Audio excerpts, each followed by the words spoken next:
Hey, nicotine, not good for boners, not good for your cardiovascular system, not good for hair loss, not good for a lot of things.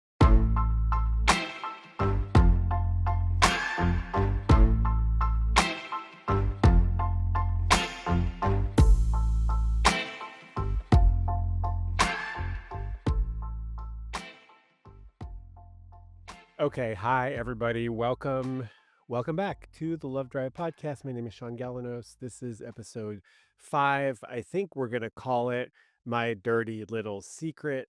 And stay tuned. You will know what is my dirty little secret. I'm having a good day, and I'll tell you why. It's connected to my dirty little secret, I think. But also, I just spent some time talking to my friend this morning, and I'm excited about this podcast episode. I'm excited about this podcast. So, a few days ago, I was talking to my friend Beth, and I think Beth and I have sort of been going through the ringer a little bit. Life does what life does, and it kind of puts us through the ringer. But we both simultaneously are feeling a little bit buoyed by life these days. And Beth asked me a really great question. She says, "What's giving you chi?" Chi being life force, right? The energy that runs through us. What brings me chi? And so she shared some things that is has been bringing her chi, and then I shared with her some things that is bringing me chi, and I will share those with you. So, number 1, this podcast has been giving me energy, and it feels good. It feels good to have the energy to want to create this and to put the energy into this podcast. So that's number 1. Number 2, going back to the gym, doing yoga at the gym, hitting the sauna at the gym, has been good. It's been good for my body. Feels nice. You know, when you move your body, you have more energy. That has felt good. I have made some progress towards a home life in the Bay Area. I can't tell you what it is. It's secret. I will eventually tell you, but it's very exciting. And so I'm able to start projecting myself into the future in the Bay Area in a way that feels really, really good. So that I'm excited about, which also means that I am dreaming of emptying my storage unit in Arizona. And in that storage unit, there are toys and there is wall art and great furniture and there is a car. There's a BMW with my name on it.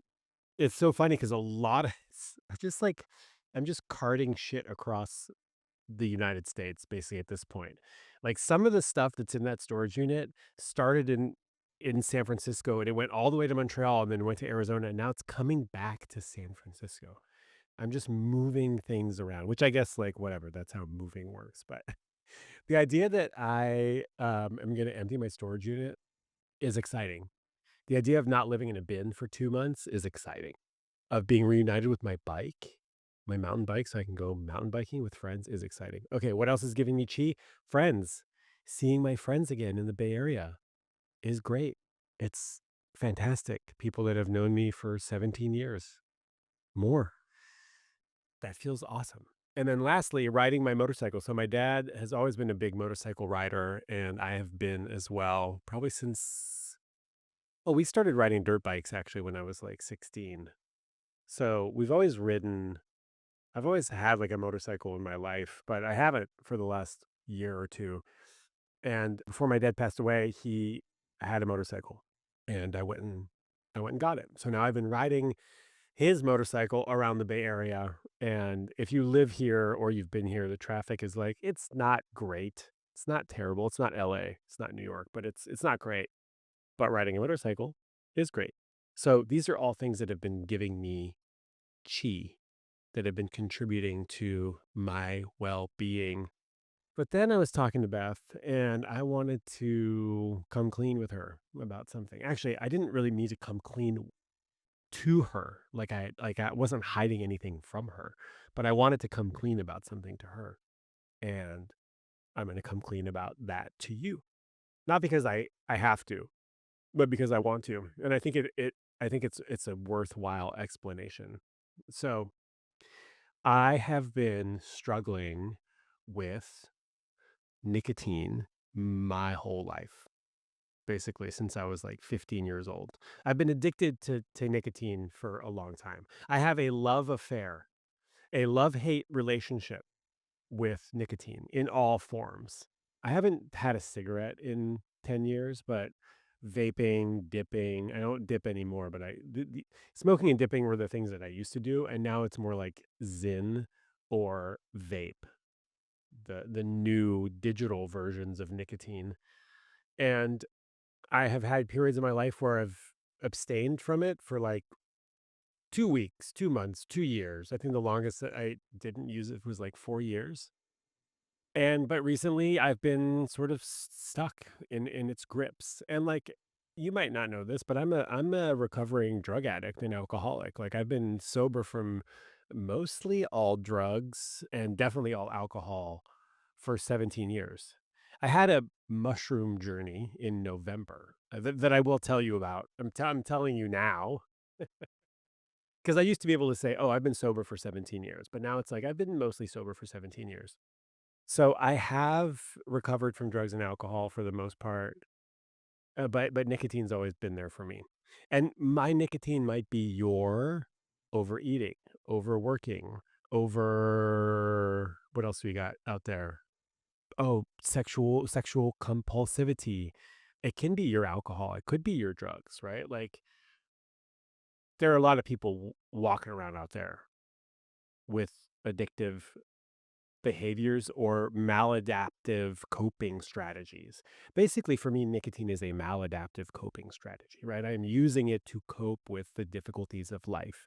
And it's not giving me life. It's not giving me chi because it actually robs me of energy and creativity. It makes me feel worse. I turn towards it because I'm having an unpleasant emotion. Usually, this is what happens. I feel bad about something. And instead of sitting with that feeling of discomfort, unpleasantness, anger, sadness, upset, whatever, instead of sitting with it and regulating myself in healthy ways, I use a less healthy option, which for me right now is nicotine.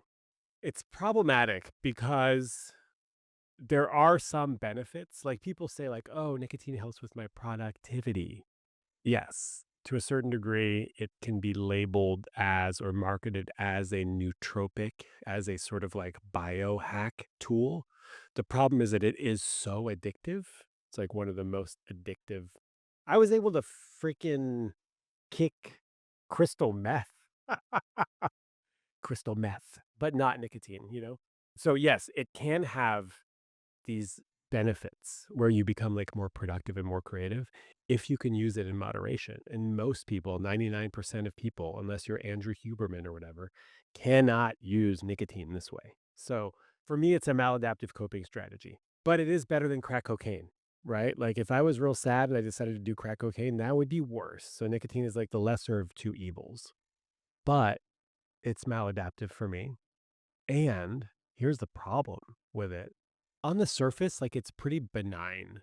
Other than if you're smoking tobacco, which contains nicotine, you can get cancer. Nicotine on its own doesn't cause cancer. Vaping it is not good. It's all about the delivery method. Anyways, I don't want to get lost in the weeds here, but on its own, it's pretty benign as a substance. Nicotine itself does not cause cancer. If you dip it, if you smoke it, blah blah blah. But I am noticing the effects is that it actually robs me of energy. It makes me more tired and it prevents me from feeling as deeply as I want to feel. That's the problem I have with it, right? I'm using it to not feel and it actually works. It works. It dulls the sharp edges of life. It makes things more bearable. It makes things less boring. It makes things less difficult. But the problem is, it also makes me tired because it's suppressing my emotional system or landscape. And I don't want that. I want to feel deeply. I want to feel so deeply. Like I want to be touched and moved by life. I do. I want to see a father and son walking across the street, and just that benign moment moves me to tears and tenderness, right? I want just like a song to touch me in ways that feels good, right? Like I want to be moved by life and just the little things, not the I don't want to have to go to Machu Picchu to be like, "Oh wow, this is so amazing. Life is so amazing." Right? Or this like I don't want to have these peak experiences in order to feel alive. I want to be able to feel alive all day every day. I want to be touched by life, right? And nicotine prevents me from doing that. So, man, that's my dirty little secret. My dirty little secret is that I've had a love affair and a hate affair with this crazy little substance for a long time. Oh, and here's the last thing that I'll say about this. It's dopamine on demand. Here's why it actually robs me of energy and makes me lazy. Nicotine is literally dopamine on demand. So instead of doing something hard, like working or writing a blog post or having a challenging conversation or going for a run or doing a workout or whatever, instead of doing something where you do the hard thing first and you get the reward after, a tin of Zyn just gives you the reward without doing anything hard. And so, why would I do anything hard if I can just do the $6 a day to get the dopamine? But it's not, it doesn't satisfy because it's never enough. There's a saying in 12 step recovery, I actually forget which program this is from, but it says basically, if what I already have isn't enough, what makes me think that more will be any better? If what I already have isn't enough, what makes me think that more will be any better? Like, if I'm not already happy with what I have, why do I think more is going to be better? More will just be not enough, right? And that's how it is for me and drugs and alcohol and nicotine. It's never enough. It's never enough. And I don't want anyone to use this saying bumper sticker as a opportunity not to work on things like, oh, okay, well, I guess if my relationship's not enough as it is, what makes me think that more will be any better? No. Like there are definitely instances in your life where you do need to strive for more because what you're getting is not enough. But in the sense of substances, this applies to me and maybe it applies to you. Okay, so finally, the last thing I will say is that the thing that Beth asked me was, what does the little Shaun inside of me need when he's feeling scared or angry or sad? And I guarantee you that your little inner child, at least I'll speak for myself, my little inner child does not need a Zyn to feel better. My inner child doesn't need a Zyn or a vape. My inner child needs a hug. I think my outer child needs a hug too. I think Shaun needs a hug. But I need a hug. I need like physical contact. I need to be held. And so I'm kind of curious, what does your inner child need that you might not be giving it? Maybe you're giving it something else, which is fine. You know, it's okay. But what could you be giving your inner child that you're not giving it? Is it a hug? Is it play? Is it rest? Are you one of those like go, go, go people who never rests? I know those people. They have a hard time resting. Like they're sick and they cannot sit still, right? Or they're injured and they cannot, you know who I'm talking about, cannot take a break. So what could you be giving your inner child? Some kinder words? If we think about last week's episode, some kinder words to yourself. Maybe it's the courage to speak up. I know a lot of people who are scared of speaking up for a whole bunch of reasons: fear of retaliation, fear of hurting the other person, fear of being judged, ridiculed. Usually, there's fear. So, do you need the courage to speak up? Do you need the courage to say no to something that you've been saying no to for a long time? Do you need the courage to ask for something that you really want? These are things that your inner child might need, or just like saying, "Hey, it's okay, buddy. I got you. I know they left you, but I won't leave you. Come here, let me give you a hug." So that's my dirty little secret. I'm kind of curious. Actually, leave it in the comments. What's your dirty little secret if you feel like courageous enough to share? I just shared mine. What's yours? We're only as sick as our secrets. And I don't want to be sick. I don't want to be sick. I don't want to be ill. And I really want energy. I want to live fully. I want to be touched and moved by life. I want to wake up with vitality. Oh, here's another thing that nicotine does. It's a vasoconstrictor. That means it like constricts your blood vessels, which means that my erections are less full when I'm using nicotine. And I wake up with less like morning wood. It's okay, everybody. It's okay. Somebody left a comment saying, and I'll read this. I'm so glad to have your voice back on the mic, sharing this great interview. I have been reading Savage Love column for decades. Love this conversation. And please don't worry about the sexual explicitity. Sexual, don't worry about being sexually explicit. We are here for it. Welcome back, Shaun. This rules. Yeah. So, hey, nicotine, not good for boners, not good for your cardiovascular system, not good for hair loss, not good for a lot of things, right? So I'm 43. One of the reasons I decided not to get a hair transplant is because you need to use Propecia or finasteride to maintain the transplant and what hair you have left.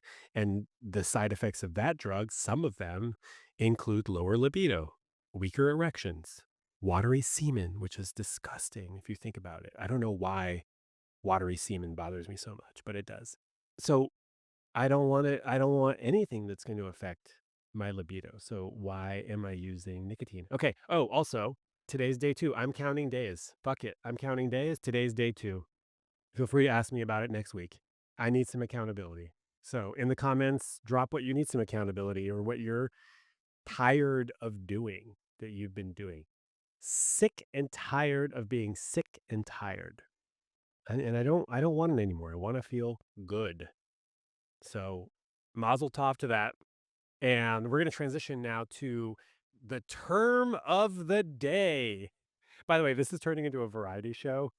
And I think that's okay because I got a comment from Paige that says, stoked that Shaun's back in the podcast game. That's right. The first episode of Dan Savage was such a good one. Plus, I loved his one-man show episode as well. Always super relatable and fun to listen to. So welcome to the one-man show. I actually had a girlfriend. This is funny. I had a girlfriend named Paige who used to call whatever I'm doing now when I would do this, like at parties or something, she would call it the Shaun Show.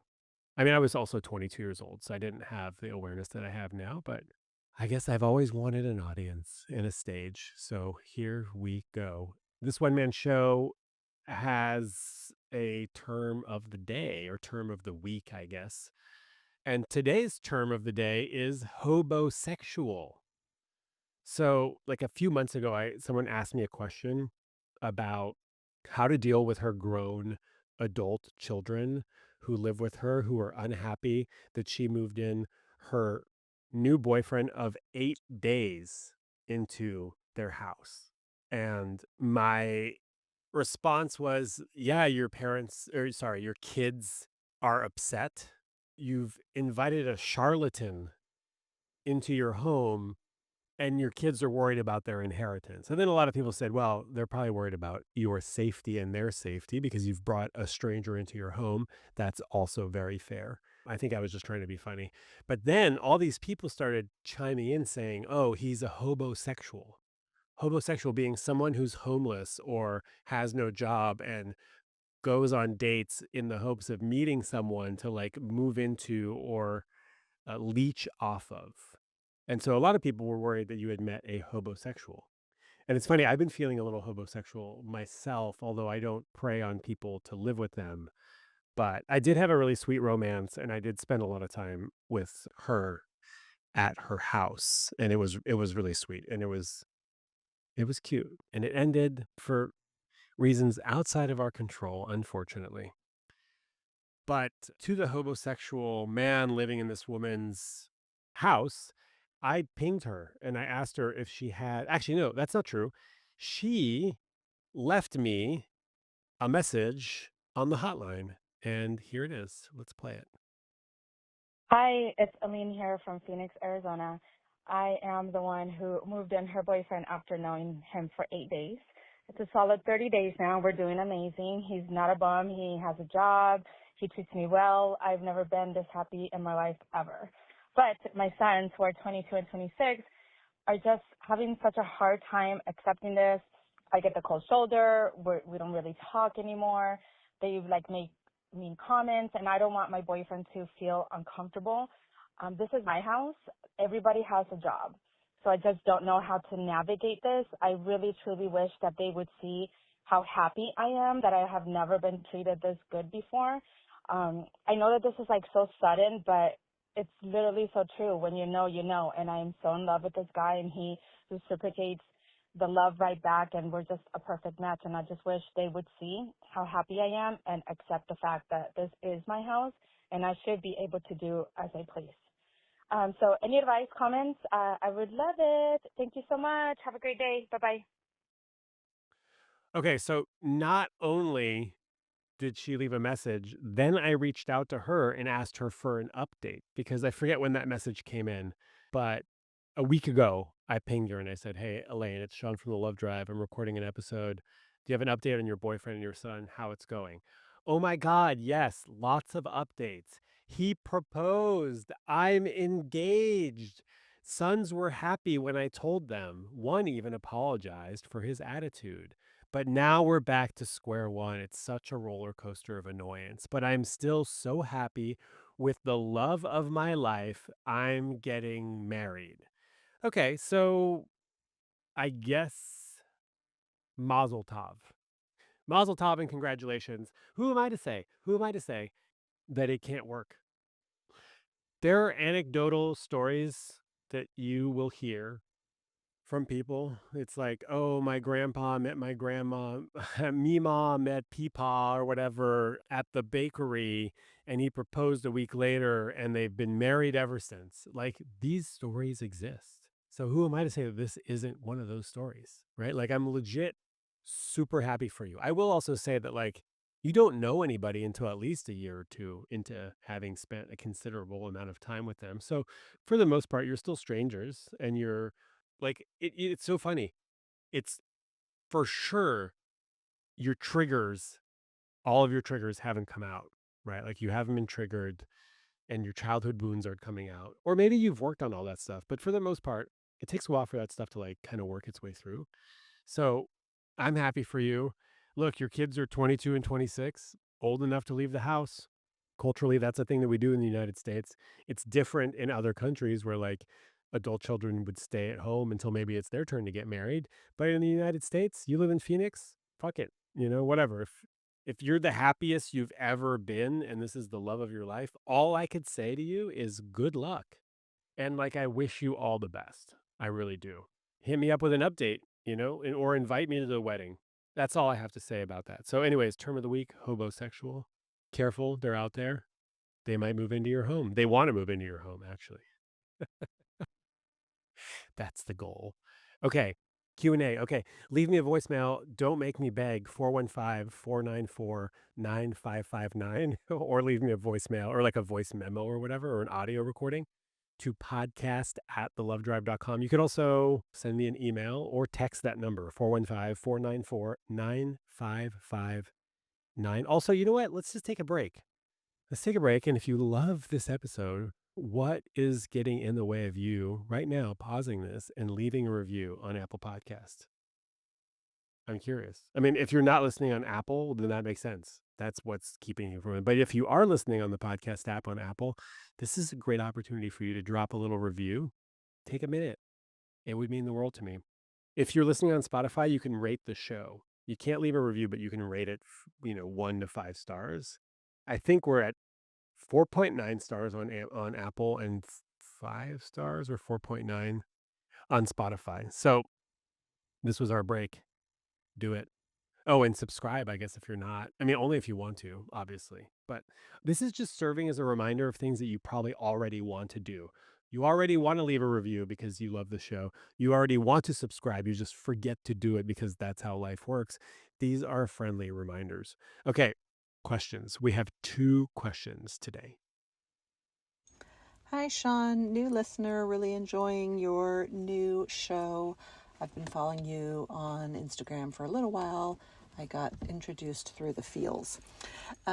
So anyway, I have a couple questions. I'm 54 years old, 3 amazing kids, no longer with the father, and have really never had great sex. So and I'm scared to ask for what I want, but a big part of that is that I don't know what I want. I'm not, I feel like I'm complicated in that region. And so it's, yeah, just been a fear of mine to even ask for exploration or to ask them to do something. And then I don't feel anything.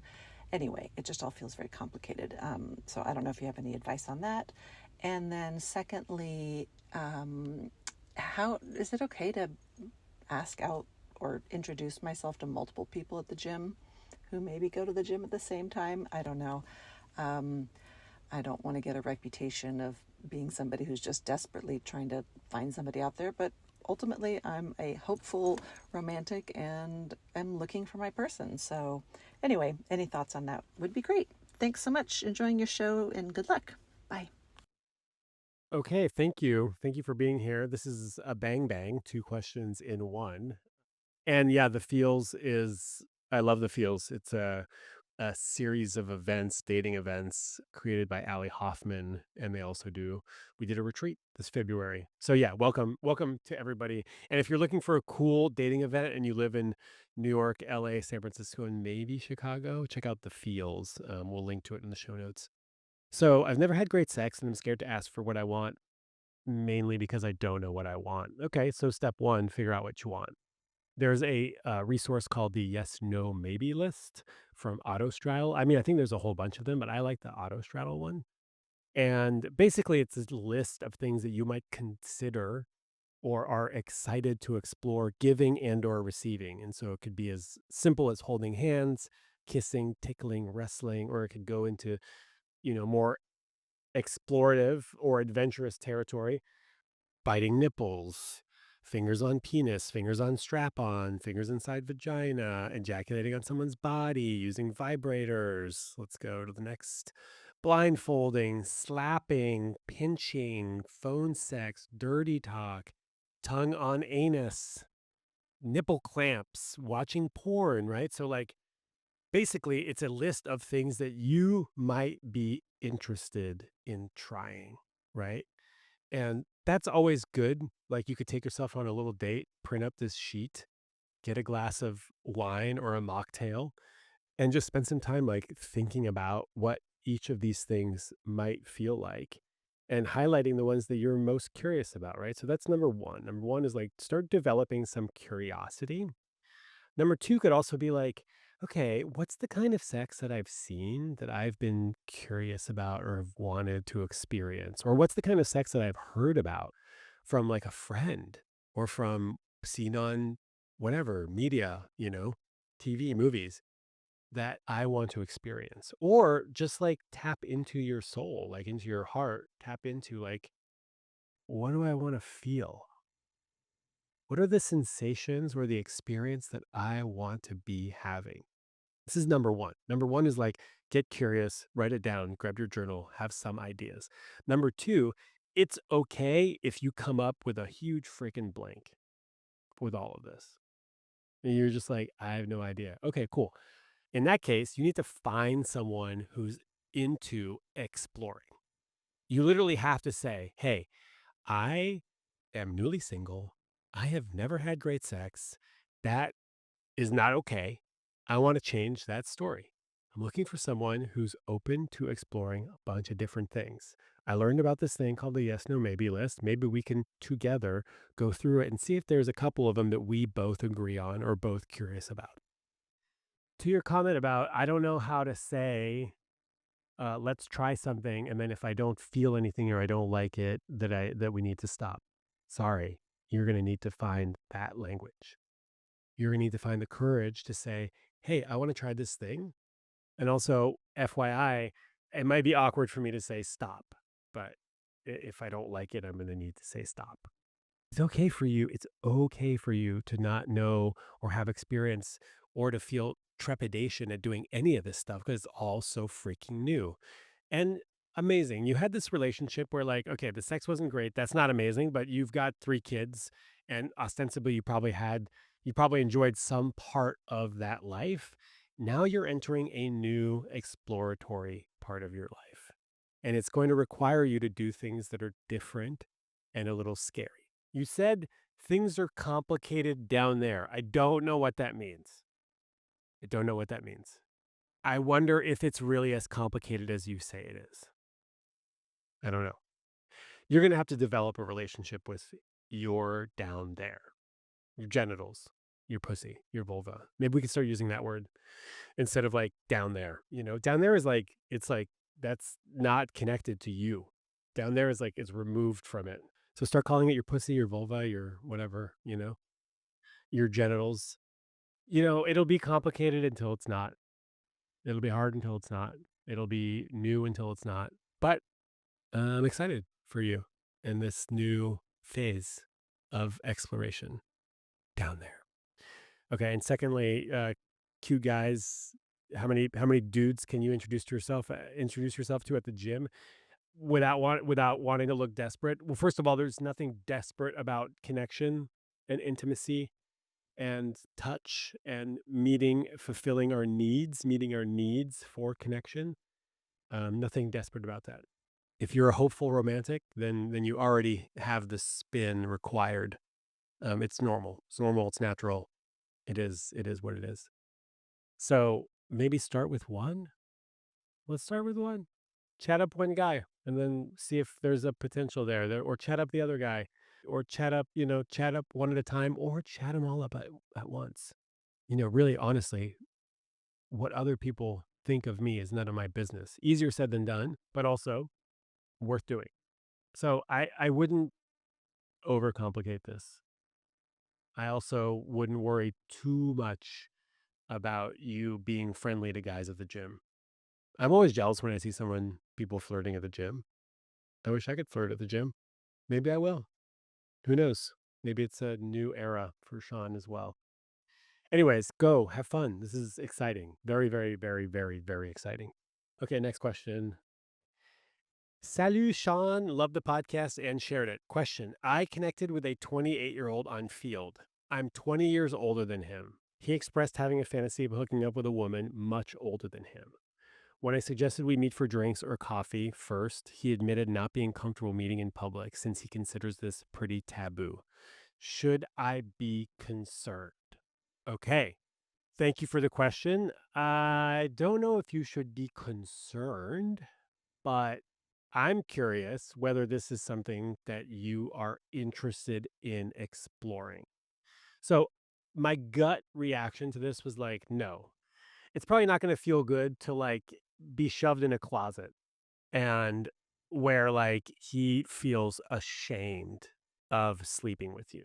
My gut reaction was like, don't do this. Then I thought, like, okay, sometimes we do things that are taboo and we hide them. And there's something a little exciting about that. So if you don't think that you would feel sort of like less than, like if you're happy to kind of feed into this little fantasy of his, I'm sure it could be fine. This is obviously not somebody that you're gonna have a relationship with, right? You met them on Field. He wants to hook up with an older woman. Part of that is that he kind of wants to hide it, and like that could add to the fantasy. So if you're okay with playing that out and like being sort of the person that he hides, like there could be something kind of hot about that. I could see where there's like something sexy there, but also like 48 and 28 is not that taboo, right? And like there really shouldn't be an issue with meeting him in public. I'm kind of curious if you ended up going through with this, or if you do end up going through with it, please leave me a message and let me know what you think. All right, what else do we got? If you want to leave your own message, I like voicemails better. You see, playing a voicemail is so much more interesting than me reading the question. So if you're bold and courageous, I invite you to leave a voicemail because it's so much more fun for everybody. 415-494-9559. And if you're like, if you don't want to call the United States because you're like in Europe, you can email me a voice memo. You record it with your phone and then you email it, podcast@thelovedrive.com.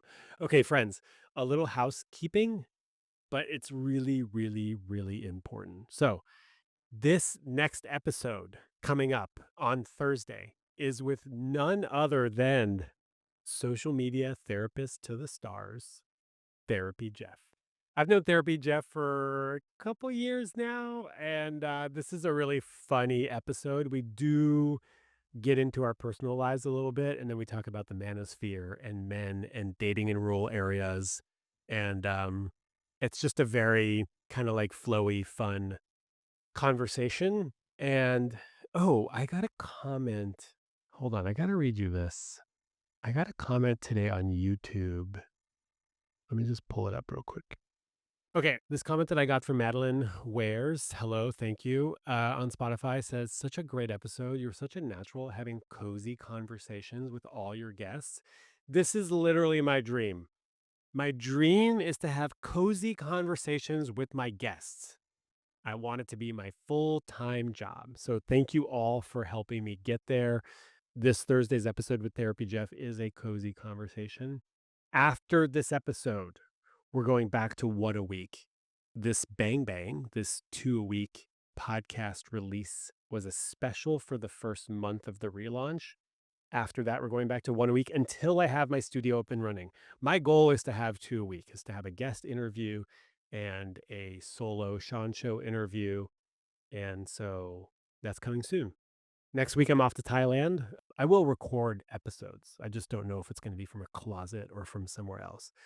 Thank you all so much for being here. It means the world to me. You're legends. You're actual legends. I know that you could be listening to other podcasts and you could be spending your time in different ways, and you've chosen to spend some with me. So thank you for that. Love Camp, June 5th, 6th, and 7th. If you want more love and more play in your life, come to Love Camp, a 3-day retreat in Western Massachusetts at the Kripalu Yoga and Wellness Center with myself and my bestie, Kristen Poole. A link in the show notes to come. We're probably a little bit over halfway sold. Don't miss out. Also, Kripalu has a really generous cancellation policy. You can cancel and get a full refund like up until like 4 days before the retreat. So you've got nothing to lose. And then, as always, leave a review on Apple Podcasts, rate it on Spotify, subscribe somewhere else, and leave a comment. I love hearing from you. And in the meantime, have a beautiful week. Thank you for being here.